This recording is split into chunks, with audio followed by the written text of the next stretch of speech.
संसद सत्र का पहला दिन था। समाजवादी पार्टी अध्यक्ष अखिलेश यादव अपनी फौज के साथ संसद पहुंचे। संसद में लाल टोपियां चमचमा रही थी। सभी के हाथों में भारत का संविधान था।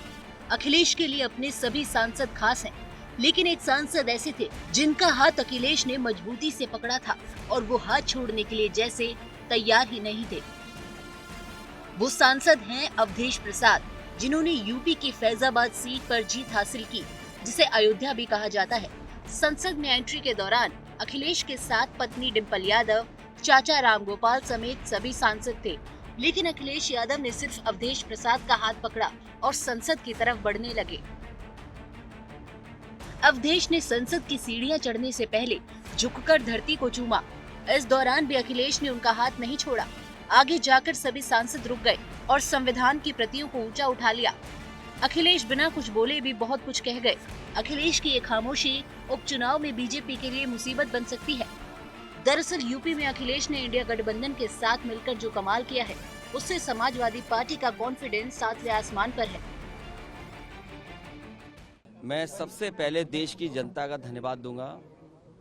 देश की समझदार जनता ने इस बार लोकतंत्र बचाने के लिए, संविधान बचाने के लिए जो मतदान किया है, सबसे पहले मैं जनता का धन्यवाद और आभार प्रकट करूंगा।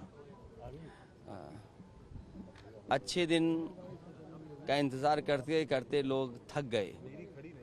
मुझे उम्मीद है कि आने वाले समय में खुशियों के दिन जरूर आएंगे। आप लोग आज संविधान की प्रतियों को लेकर के लिए जो है बीजेपी पूरे कार्यक्रम कर रही है, लोगों को याद दिलाने जो अच्छा है उसकी तरफ काम करेंगे, जो अच्छा है उस रास्ते पे चलेंगे। यूपी में बीजेपी का खराब प्रदर्शन रहा, लेकिन एक सीट ऐसी है जिस पर हारना बीजेपी के लिए नासूर बन गया।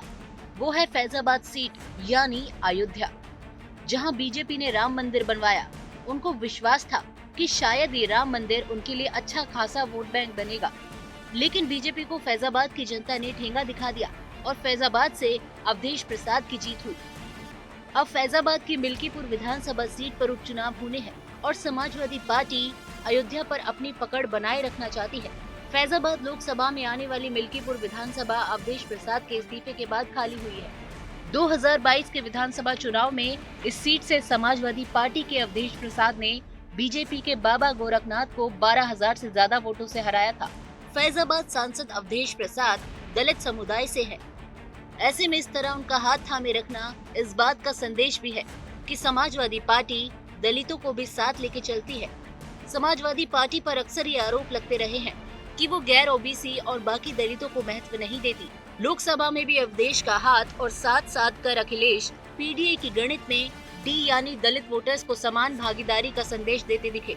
ऐसे में अवधेश प्रसाद का हाथ थामे रखना इस बात का ऐलान था कि अब चाहे लोकसभा चुनाव हो या विधानसभा चुनाव, अयोध्या अब समाजवादी पार्टी की है। चुनाव आज तक।